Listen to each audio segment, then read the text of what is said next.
Sve ono što u Rijeci nije napravljeno i u vašem mandatu i prije nekakve priče koje ste naslijedili, ali to vas ni na koji način ne ekskulpira. Dakle, vadite se na to za zgradu knjižnice, za zgradu muzeja moderne i suvremene umjetnosti, za muzej iseljeništva, za Čita Benčić, Palaču Šećerane i tako dalje, da je došla ta famozna 2008. godina, doba krize, kada se više nije imalo novaca. A sad ste nam rekli da je brod kupljen 2009. godine. Znači, doba krize je već počelo. Mi nismo za ono što se nije moglo napraviti se stalno izvlači na tu 2008. godinu, a sad vidimo da 2009. kupujemo brod. Ja bih rekao da postoje vrlo čiste i jasne ideološke namjere, zatim postoje nekakve naznake eventualnih muzeologijskih i naravno ovih ekonomskih koje nas sada najviše pritišću. Titov brod, Crvena rijeka. Znači, ideološka potka Crvene rijeke, to je komunista koji su na vlasti od 1945. godine pa do danas, je u tome da je Tito bio krasan čovjek, krasan državnik, da je bio vrlo uspješan u tome. Međutim, mi znamo da je Tito masovni ubojica. Znamo da je kriv za 200 do 300 tisuća ljudi koje je dao smaknuti bez suđenja. Znamo kako se popeo na vrh partije, kako je došao na vlast, kako se odnosio prema svojim ideološkim protivnicima.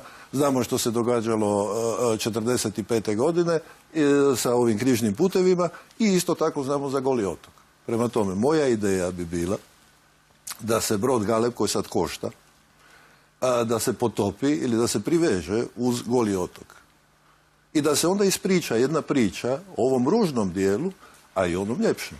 1941. dizanje ustanka, oslobađane zemlje, pripajanje Istre, otoka Zadra i tako dalje. I ono što je Tito radio sve do Gologa otoka, to jest na koji način je vladao. Da li to znači da su zločeste vlasti uzele, recimo, spomeničkoj baštini, zaštiti spomeničke baštine za koje se u gradu Rijeci izdvaja manje novca nego za broj Galeb, trenutno uzelo novca? Naravno da je uzelo, pa to je već bila na početku sama kriva procjena kupiti taj brod za tu cifru, ne imati nikakav plan, ne imati nikakav program. Ja znam da vi niste glavni krivac. Glavni krivac je gospodin gradonačelnik, gospodin Obersnel, koji je trebao večeras biti ovdje s nama. On je poslao vas kao gromobran. Međutim, vi ste sukrivac.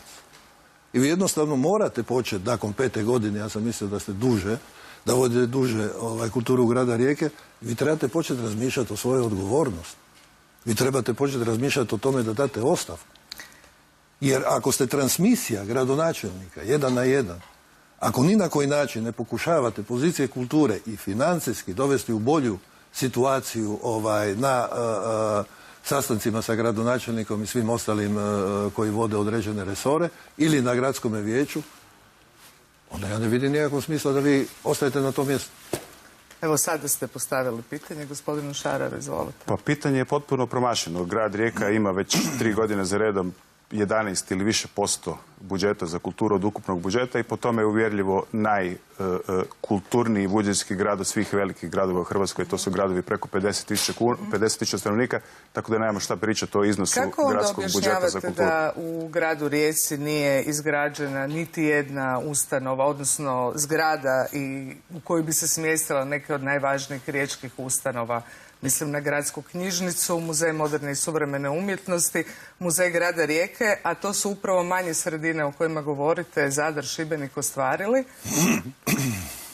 Pa imamo, ajmo reći, 2 do 3 objašnjenja. Prvo je činjenica da su projekti knjižnice i MMSU-a realno nešto kasnili od paralelno velikih sportskih objekata koji su planirani, to je prva stvar.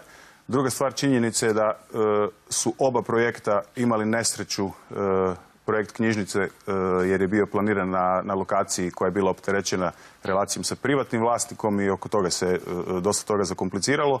A što se mene tiče, projekt MMSU-a na 9000 kvadrata je bio u startu krivo mišljen.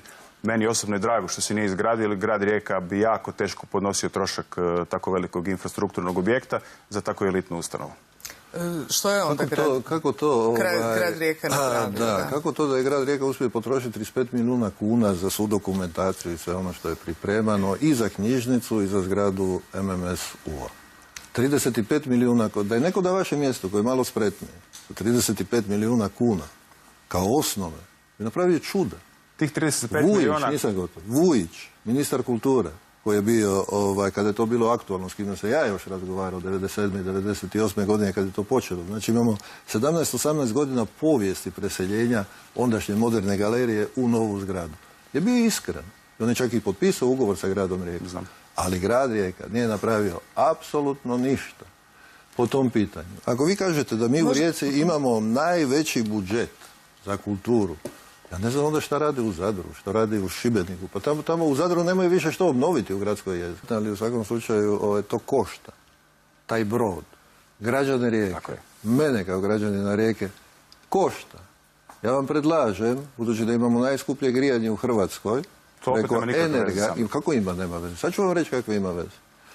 Da se one kabine uredite i svim onim penzionerima koji to grijanje ne mogu plaćati, da im date te kabine da koriste, pa će barem biti koristan na neko vrijeme. Ako mislite da vi ne morate dati ostavku, možda gradonačelnik, Obersnel, pa on ga je kupio. I on je rekao da će to biti super. Pa neka konačno... Ja sam mislio da je emisija o kulturi, a ne da je ovo emisija iz općeg tračanja. Pa nama u gradu Rijeci kulturu vodi Obersnel, ne vi, pa to znamo. Ne bi se složio s tim. No, znam da se vi ne biste složili, ali to je tako.